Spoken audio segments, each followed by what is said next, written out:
Movie के start में हम देखते हैं एक ऐसे शहर को जहां पर अमीर और गरीब लोग एक साथ तो रहते हैं, लेकिन अमीर लोग गरीब लोगों का बिल्कुल साथ नहीं देते। वे काफी घमंडी हैं और वो गरीबों को कुछ भी नहीं समझते। अब हम एक आदमी ऑर्थर को देखते हैं। वो अपनी मदर के साथ रहा करता था। उसे कॉमेडी बहुत पसंद थी और उसका दिल चाहता था कि वह एक दिन बहुत बड़ा कॉमेडियन बने। उसका आइडियल एक आदमी था जो कि बहुत बड़े कॉमेडी शो को होस्ट करता था। वह कहता था कि मैं भी एक दिन उनके शो में उनके साथ खड़ा हूंगा। वह इसके लिए बहुत मेहनत किया करता था। फिर एक दिन हम ऑर्थर को देखते हैं जो कि किसी कंपनी के एडवर्टाइजमेंट के लिए एक साइन बोर्ड लेकर एक रोड पर खड़ा होता है। कोई शरारती बच्चे वहां और उसे बहुत तंग करके उसका साइन बोर्ड छीन कर भाग जाते हैं और ऑर्थर यहां पर जोकर बना होता है। वो उन बच्चों के पीछे भागता है ताकि अपना साइन बोर्ड ले सके, लेकिन वो बच्चे उसे बहुत भगाते हैं और वही साइन बोर्ड उसके मुंह पर मारते हैं, जिससे वो साइन बोर्ड टूट जाता है और उसके बाद फिर वो ऑर्थर कभी बहुत बुरी तरह मारते हैं। ऑर्थर काफी हर्ट होता है और सीधा अपने बॉस के पास जाता है। वो अपने बॉस से सब कुछ बताता है कि बच्चों ने उसके साथ क्या क्या किया, लेकिन उसका बॉस उल्टा उसे डांट देता है और कहता है कि तुम्हारा दिमाग तो ठीक है, बच्चे ऐसी हरकत कैसे कर सकते हैं? मैं तुम्हें तुम्हारी सैलरी भी नहीं दूंगा और तुम्हें में कॉन्फिडेंस की बहुत कमी होती है। इसलिए वह यहां पर खुद के बारे में कुछ बोल ही नहीं पाता। वह वहां से उदास होकर बाहर आ जाता है और सोचता है कि क्या मैं इतना बुरा हूं कि कोई भी मेरी बात का यकीन ही नहीं करता। वो अपनी घर आता है और डांस करने लगता है। यहां पर हम देखते हैं कि उसकी बॉडी काफी वीक होती है। अगले दिन ऑर्थर अपने कोलीग से मिलता है और उसे उन बच्चों के बारे में बताता हूं। उसका कोलीग उसे कहता है कि ये तो बहुत गलत हुआ, तुम्हें अपनी सुरक्षा करनी चाहिए थी, और इसी के साथ वो उसे गन देता है और कहता है कि इसे अपने पास रख लो, ये मुश्किल वक्त में तुम्हारे काम आएगी। ऑर्थर यह लेने से इनकार करता है, लेकिन वो आदमी जबरदस्ती ये गन दे देता है और फिर ऑर्थर अपने घर के लिए निकल जाता है। वो बस में होता है तो उसके सामने एक बच्चा भी बैठा होता है। वो उसे हंसाने की कोशिश करने लगता है और वो बच्चा जोर जोर से हंसने लगता है। बच्चे की मदर को गुस्सा आ जाता है और वो उसे कहती हैं कि हटो, परेशान मत करो हमें, लेकिन इस बात पर ऑर्थर हंसने लगता है। इनफैक्ट हमें बताया जाता है कि ऑर्थर को कोई सीरियस साइकोलॉजिकल इश्यू होता है और वो अपनी हंसी को कंट्रोल ही नहीं कर पाता। उसे कहीं पर भी हंसी आ जाती है। वो बस में बैठी हुई उस लैडी को एक कार्ड देता है जिसमें उसकी डिजीज के बारे में सब कुछ लिखा होता है। वो घर आता है और अपनी मेडिसिन लेने लगता है।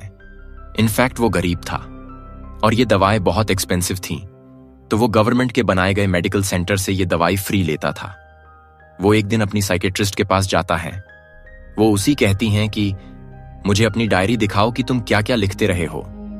जैसे ही उसकी डायरी खोलती है, उसमें यह लिखा होता है कि मैं उस तरह से नहीं मरना चाहता जिस बुरी तरह से मैंने जिंदगी गुजारी है। फिर ऑर्थर वहां से अपने घर जाता है तो उसकी मदर उससे पूछती है कि क्या थॉमस की तरफ से कोई लेटर आया, तो ऑर्थर कहता है कि नहीं, आज भी नहीं। इनफैक्ट थॉमस इस मूवी में बहुत ज्यादा रिच बिजनेसमैन है और लोग उससे बहुत डरते हैं। उसकी माँ उसे कहती है कि अगर उसको हमारी हालत के बारे में पता चलेगा तो वह हमारी हेल्प जरूर करेगा। अगले दिन जब वो बाहर जाता है तो वापसी घर आते हुए रास्ते में एक सिंगर मदर मिलती है जिसके साथ एक छोटी सी बेटी भी होती है। वो ऑर्थर को काफी अच्छी लगने लगती है, लेकिन वो अपने घर आ जाता है। यहां उसकी मदर उससे फिर उसी लेटर के बारे में पूछती है तो ऑर्थर कहता है आपका क्या लेना देना है उससे, वो हमारी मदद नहीं करेगा। अगले दिन हम देखते हैं कि वो सिंगर लड़की ऑर्थर के घर पर आती है। वो उसे कहती है कि मैं कुछ टाइम से नोट कर रही हूं कि तुम मेरा पीछा कर रहे हो, जिस पर ऑर्थर उससे कहता है कि हाँ, मुझे तुम अच्छी लगी हो। तो इस पर वो लड़की हंसने लगती है और जल्दी उन दोनों में दोस्ती हो जाती है। ऑर्थर को एक और जगह से जोकर की ऑफर आती है। वो एक चिल्ड्रेन हॉस्पिटल होता है और जब ऑर्थर वहां पर जाकर डांस कर रहा होता है तो उसकी पॉकेट से वही गन बाहर आकर गिरती है। सब बच्चे डर जाते हैं और स्टाफ हैरान होता है कि इसके पास गन क्या कर रही है। ये बात फैलती है और उसे इस जॉब से भी निकाल दिया जाता है। वो अपने बॉस को कॉल करता है कि ये तो सिर्फ एक टॉय गन है। तो उसका बॉस कहता है कि झूठ मत बोलो, मुझे तुम्हारे कोलीग सब कुछ बता दिया है कि तुमने खुद उससे गन ली। यहां पर ऑर्थर का दिल दोबारा से बहुत दुखता है कि उसके कोलीग ने तो उसे जबरदस्ती ये गन दी थी। अब हम देखते हैं कि ऑर्थर ट्रेन में घर जा रहा होता है और वहां पर 3 बिजनेसमैन भी होते हैं जो कि थॉमस बिजनेसमैन के आदमी थे वो ट्रेन में बैठी हुई एक लड़की को छेड़ रहे होते हैं ऑर्थर को। यहाँ पर अपने मेंटल डिसऑर्डर की वजह से हंसी आने लगती है और वो तीनों आदमी समझते हैं कि ये हम पर हंस रहा है। वो उसे बहुत मारते हैं, इतना मारते हैं कि उसके मुंह से खून आने लगता है। ऑर्थर उन्हें अपना मसला बताने की कोशिश कर रहा था, लेकिन वो तीनों उसकी एक नहीं सुनते। ऑर्थर इन तीनों पर गुस्सा हो जाता है और अपनी गन निकालकर तीनों को शूट कर देता है। वो ये सोचकर भाग जाता है कि मैंने 3 लोगों को मार दिया है। वो खुद को एक बाथरूम में लॉक कर लेता है। पहले तो वह डर रहा था, लेकिन यहां पर अचानक से वह डांस करने लगता है। ऐसे लग रहा था जैसे अब उसे कोई रिग्रेट नहीं होता और वह काफी सुकून में भी था। और फिर घर आता है तो टीवी पर न्यूज चल रही होती है जिसमें थॉमस बोल रहा होता है। वो कहता है कि जिन 3 लोगों का कत्ल हुआ वो मेरे आदमी थे और उन्हें किसी जोकर ने मारा है। लेकिन यहां पर गरीब लोग उन तीनों की डेथ का अफसोस करने की बजाय जोकर का साथ दे रहे होते हैं, क्योंकि वह सब जोकर के रूप में ही अमीर लोगों के खिलाफ ट्राई कर रहे होते हैं। वहां से हर तरफ अपनी साइकेट्रिस्ट के पास जाता है तो वह उसे बताती है कि हम आज आखिरी बार मिल रहे हैं, क्योंकि गवर्नमेंट ने फंड्स देना बंद कर दिया है और इसके बाद में आपका फ्री में इलाज नहीं कर सकती। इससे ऑर्थर फिर दोबारा से काफी टूट जाता है और उदास होकर वहां से बाहर आ जाता है। फिर हम ऑर्थर को देखते हैं जो कि एक कॉमेडी शो में लोगों को आसानी की कोशिश कर रहा होता है, लेकिन वो ऐसा कर नहीं पाता और परेशानी में उसे जोर जोर से हंसी आने लगती है। इस वजह से उसका शो खराब हो जाता है और वह घर आ जाता है। घर आने पर उसकी मोम उसे कहती है कि बेटा ये लेटर थॉमस का है, इसे पढ़ दो। ऑर्थर जब इसे पढ़ता है तो उसे अपनी आंखों पर यकीन ही नहीं आता। अपनी मदर के पास जाता है और कहता है, आपने मुझसे ये सब कुछ क्यों छुपाया?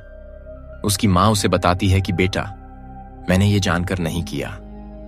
इनफैक्ट थॉमस और हम एक दूसरे को पसंद करते थे और इवन शादी भी करना चाहते थे, लेकिन मैं बहुत गरीब थी और वो बहुत अमीर, तो हम सोसाइटी की वजह से शादी नहीं कर सके। और इधर ऑर्थर अपने बाप से मिलने के लिए निकल पड़ता है। जब वो वहां पर पहुंचता है तो उसके घर के गेट के पीछे थॉमस का अपना बेटा खड़ा होता है। ऑर्थर उसके सामने बच्चों जैसी हरकतें करने लगता है और उसे भी हंसाने की कोशिश करता है, लेकिन तभी वहां पर थॉमस का गार्ड आ जाता है और उस बच्चे से कहता है कि स्ट्रेंजर से बात नहीं करते और ऑर्थर को वहां से जाने के लिए कहता है और फिर उसे कहता है कि मैं सच्चाई से पर्दा हटाकर ही जाऊंगा। मेरी मां ने थॉमस के पास 30 साल काम किया और वो दोनों एक दूसरे को पसंद भी करते थे और मैं किसी और का नहीं, थॉमस का ही बेटा हूं। जिस पर गार्ड उसे कहता है कि तुम भी पागल हो और तुम्हारी मां भी पागल है। उसने ये स्टोरी अपने पास से बनाई है, उसका थॉमस एक कोई लेना देना नहीं है। यह सुनकर ऑर्थर को काफी बुरा लगता है और वो वहां से चला जाता है तो उसे पता चलता है उसकी मोम को हार्ट अटैक हुआ है और उन्हें हॉस्पिटल शिफ्ट किया जाता है। ऑर्थर जब वही बैठा होता है तो उसके पास 2 पुलिस ऑफिसर्स आते हैं। वो उससे पूछते हैं कि ट्रेन में जो 3 आदमी मरे, क्या तुम उनको जानते हो? तो ऑर्थर कहता है, नहीं, मुझे क्या पता होगा। मुझे पता चलता है कि इन पुलिस ऑफिसर्स ने उसकी मां से भी सेम क्वेश्चन किया। इसकी वजह से उसकी मोम को हार्ट अटैक हुआ। वो अंदर अपनी मां के पास आ जाता है और वहीं पर वो सिंगर मदर भी होती है कि तभी टीवी पर एक न्यूज चलती है और उस पर ऑर्थर का वही फेवरेट टीवी होस्ट होता है, वही कॉमेडियन जिसे ऑर्थर बहुत पसंद किया करता था। वो काफी शौक से उसका शो देखने लगता है, लेकिन देखते ही देखते उसे अपना चेहरा टीवी स्क्रीन पर दिखाया जाता है। बेसिकली ऑर्थर का फेवरेट कॉमेडियन उसका मजाक उड़ा रहा होता है जब ऑर्थर को एक कॉमेडी शो में हंसी आ गई थी। ये देखकर ऑर्थर काफी टूट जाता है कि मेरा आइडियल मेरा मजाक उड़ा रहा है। इससे तो मुझे इंस्पिरेशन मिली थी। उसे इस चीज पर यकीन ही नहीं आ रहा होता। थॉमस घर आता है तो न्यूज चल रही होती है कि शहर की हालत काफी खराब हो गए हैं। गरीब लोग जोकर का मास्क पहने सड़कों पर निकल आए हैं और अमीर लोगों के खिलाफ स्ट्राइक कर रहे हैं। इन लोगों में बहुत दुश्मनी बढ़ गई है और ये सारे के सारे थॉमस के खिलाफ है। और थोड़ी देखकर काफी खुश होता है कि वह सब के सब लोग जोकर बने हुए थे, यानी क्लाउन बने हुए थे। उसे लगता है कि पहली बार उसकी जॉब गई है, उसकी किसी ने तारीफ की हो। अब जहां पर वो गरीब लोग स्ट्राइक कर रहे थे वो एक थिएटर था। उस थिएटर के अंदर अमीर लोग एक मूवी देख रहे थे और वहां पर थॉमस पिज्जा को स्ट्राइक को रोकने के लिए पुलिस वहां पर आ जाती है और उन्हें मना करती है। हर तरफ हलचल मच जाती है और इस चीज का फायदा उठाते हुए ऑर्थर उस थिएटर के अंदर चला जाता है। वो थिएटर के वॉशरूम में जाता है जहां पर थॉमस भी आया था। ऑर्थर उसके पास जाता है और पोलाइटली कहता है कि मैं आपका बेटा हूं, मेरी माँ और आप एक साथ हुआ करते थे। याद करें, थॉमस उसे कहता है कि मैं इस नाम की किसी औरत को नहीं जानता और उसे जोरदार मुक्का मारता है, यानी पंच करता है, जिससे उसकी नाक से बहुत खून आने लगता है। और कुछ टाइम बाद उसे पुलिस की कॉल आती है। वो इनफैक्ट ऑर्थर से भी इन्वेस्टिगेशन करना चाहते थे उस दिन के बारे में जब उन 3 आदमियों का कत्ल हुआ था। और तभी ऑर्थर को यह पता चलता है कि जो उसका फेवरेट कॉमेडियन था, उसने ऑर्थर को अपने शो में बुलाया है। इनफैक्ट उसने ऑर्थर की जो क्लिप अपने शो में चलाई थी, उसकी वजह से उसके शो की रेटिंग काफी बढ़ गई थी, क्योंकि लोगों ने उसको पसंद किया था। वो बहुत खुश हो जाता है और तैयार होकर वहां पर जाने के लिए निकल जाता है। लेकिन उसे याद आता है कि थॉमस के गार्ड ने कहा था कि मेरी मां पागल है। तो वो उस मेंटल हॉस्पिटल पर जाता है जहां पर उसकी मां का कभी इलाज हुआ था। वो उन लोगों से अपनी मां की फाइल मांगता है। वो वहां से वो फाइल चुराकर भाग जाता है। उसमें लिखा हुआ था कि ऑर्थर की मां का किसी और के साथ रिलेशन था। वो उसे बहुत ज्यादा फिजिकली एब्यूज किया करता था, मारा करता था, और इसी दौरान ऑर्थर के सर पर भी चोट आई थी, जिसकी वजह से वो आज इस डिजीज का शिकार है। वो वहां से सीधा अपनी दोस्त यानी उसी सिंगर मदर के पास जाता है। लेकिन हमें यहां पर पता चलता है कि वो असल दुनिया में थी ही नहीं। वो असल में सिर्फ और सिर्फ ऑर्थर की इमेजिनेशन में थी और उसको उसके विजन आया करते थे। ऑर्थर अपने मां की झूठ की वजह से काफी परेशान होता है। वो हॉस्पिटल जाता है और पिल्लों से अपनी मां को मार देता है। घर आकर देखता है तो उसे पिक्चर मिलती है जिसके पीछे लिखा हुआ था कि मुझे तुम्हारी स्माइल बहुत पसंद है, जो कि थॉमस ने लिखा था। और ये पिक्चर उसकी मदर। यहां उसे एहसास होता है कि उसकी मां झूठ नहीं बोल रही थी। वो अपना जोकर का मेकअप करने लगता है और यहां पर वो काफी दुखी होता है और उसे कुछ समझ नहीं आ रहा होता कि उसके आसपास क्या हो रहा है। तभी वहां पर उसका वही कुलीग आ जाता है और वो कहता है कि जो उस दिन ट्रेन में 3 कत्ल हुए और रिसेंटली तुम्हारी मां का भी कत्ल हुआ, मैं उसके बारे में कुछ पूछना चाहता हूं। से मेरा जीना हराम करने आया है। और वो यहां पर अपनी कुलीग को पूरी तरह से मार देता है। अब इसके बाद ऑर्थर तैयार होता है और अपने जोकर का फुल कॉस्ट्यूम पहन लेता है। वो अब अपने फेवरेट कॉमेडियन के शो में जाने की तैयारी कर रहा था और बहुत खुश होता है और रास्ते में डांस करता हुआ जा रहा होता है। वहीं पर वो दोनों पुलिस ऑफिसर्स भी आ जाते हैं जो उसे में हुए हादसे के बारे में इन्वेस्टिगेशन कर रहे थे। पर ऑर्थर वहां से भाग आता है और भागते भागते एक ट्रेन में घुस आता है। उस ट्रेन में और भी बहुत सारे लोग ऐसे थे जिन्होंने जोकर का कॉस्ट्यूम पहना था। पुलिस इतने सारे लोगों में उसको ढूंढ ही नहीं पाती, तो इसी बात का फायदा उठाते हुए वहां से बाहर आ जाता है और अपने फेवरेट कॉमेडियन के शो की तरफ जाता है। वो जब उसके सामने जाता है तो वो उसे पूछता है कि क्या तुम भी जोकर बने हो या तुम भी अमीरों के खिलाफ प्रोटेस्ट कर रहे हो। ऑर्थर उसे रिक्वेस्ट करता है कि आप लोगों को मेरे बारे में कुछ ना बताएगा सिवाय इसके कि मैं एक ऑर्डिनरी जोकर हूं। और फिर उनका लाइव शो स्टार्ट हो जाता है। ऑडियंस उन्हें देखकर काफी खुश होती है और इस चीज को काफी एडमायर कर रही होती है। वहां पर ऑर्थर का फेवरेट कॉमेडियन उसे क्वेश्चन करता है कि तुम यहां पर जोकर बनके क्यों आए हो। तो जोकर उसे कहता है कि मैं हमेशा खुश रहना चाहता था और मैं लोगों में भी खुशियां बांटना चाहता था। लोगों ने मुझे इस थिएटर में पसंद किया तो मैंने सोचा कि क्यों ना मैं ऐसे ही आ जाऊं। वो यहां पर एक बहुत ज्यादा सरप्राइजिंग बात भी करता है। वो इस लाइव शो में सबके सामने बता देता है कि उस दिन ट्रेन में जो 3 लोग मारे गए उनको मैंने ही मारा है। वो कहता है कि ये सब मैंने आपको इसलिए बताया कि अब तक कितने गरीब मरे, कितने ज्यादा अमीर लोगों ने गरीब लोगों को बेदर्दी से कत्ल किया, लेकिन आज तक किसी ने नोटिस किया? किसी ने भी अमीर लोगों के खिलाफ आवाज उठाई या उन गरीब लोगों को याद किया? तो मुझे बताए। और जब मैंने किसी अमीर आदमी को मार दिया तो लोग इतना शोर किस लिए मचा रहे हैं? क्योंकि सब इंसान बराबर नहीं होते कि आमिर लोगों में कोई और खास बात होती है। ये सोसाइटी बहुत खराब हो चुकी है। वो सिर्फ अपना फायदा सोचती है और अगर आज तुमने मुझे इस शो में बुलाया है तो ये तुम्हारी रहमदिली हरगिज नहीं है। तुम्हारे शो की रेटिंग मेरी वजह से बढ़ रही थी, इसलिए तुमने ऐसा किया। लेकिन ऑर्थर का जो फेवरेट कॉमेडियन होता है वो कहता है ऐसी बात हरगिज नहीं है। ऑर्थर को गुस्सा आ जाता है कि तुम अभी भी झूठ बोल रहे हो। वो इसी के साथ अभी गन बाहर निकालता है और उसे सबके सामने शूट कर देता है। लोग काफी घबरा जाते हैं और वहां से बाहर निकलने लगते हैं। लेकिन ऑर्थर को हम यहां पर काफी कॉन्फिडेंट देखते हैं। वो किसी से नहीं डर रहा होता। पुलिस इस बात पर जोकर यानी ऑर्थर को अरेस्ट कर लेती है और अपनी गाड़ी में बिठाकर उसे वहां से ले जाने लगती है। लेकिन ऑर्थर रास्ते में देखता है कि उसके बहुत सारे सपोर्टर हैं जो उसे सपोर्ट कर रहे हैं।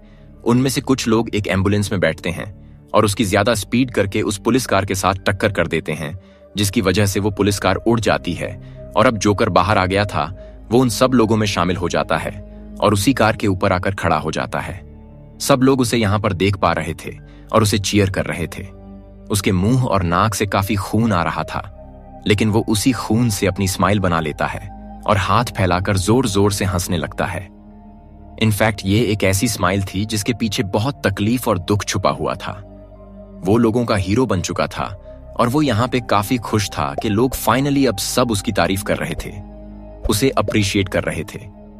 दूसरी तरफ हम थॉमस को देखते हैं जो कि अपनी प्रेजेंट वाइफ और अपने बेटे के साथ ये शहर छोड़कर जा रहा होता है। लेकिन तभी साइड पर खड़ा एक जोकर उन लोगों को शूट कर देता है, लेकिन वो उनके बेटे को कुछ नहीं कहता। फिर सीन चेंज होता है और हमें ऑर्थर यानी जोकर एक साइकेट्रिस्ट के पास दिखाया जाता है। वो वहां पर भी हंसता होता है, तो वो साइकेट्रिस्ट उसे कहती है कि तुम हंसते रहते हो, तो ऑर्थर उसे कहता है कि आप इस फीलिंग को कभी नहीं समझ पाएंगी, और ये कहकर वो वहां से बाहर आ जाता है।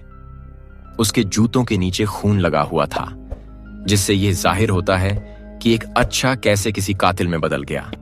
और इस मूवी से हमें ये सीख भी मिलती है कि जो किसी के साथ बुरा किया जाए तो वो बुरा ना भी हो तो एक ना एक दिन बुरा बन ही जाता है। उसे इतनी तकलीफ दी गई, इतना टॉर्चर किया गया कि उसके अंदर से वो फीलिंग्स ही खत्म हो गई और अब वो अपनी लाइफ से बिल्कुल सेटिस्फाई था।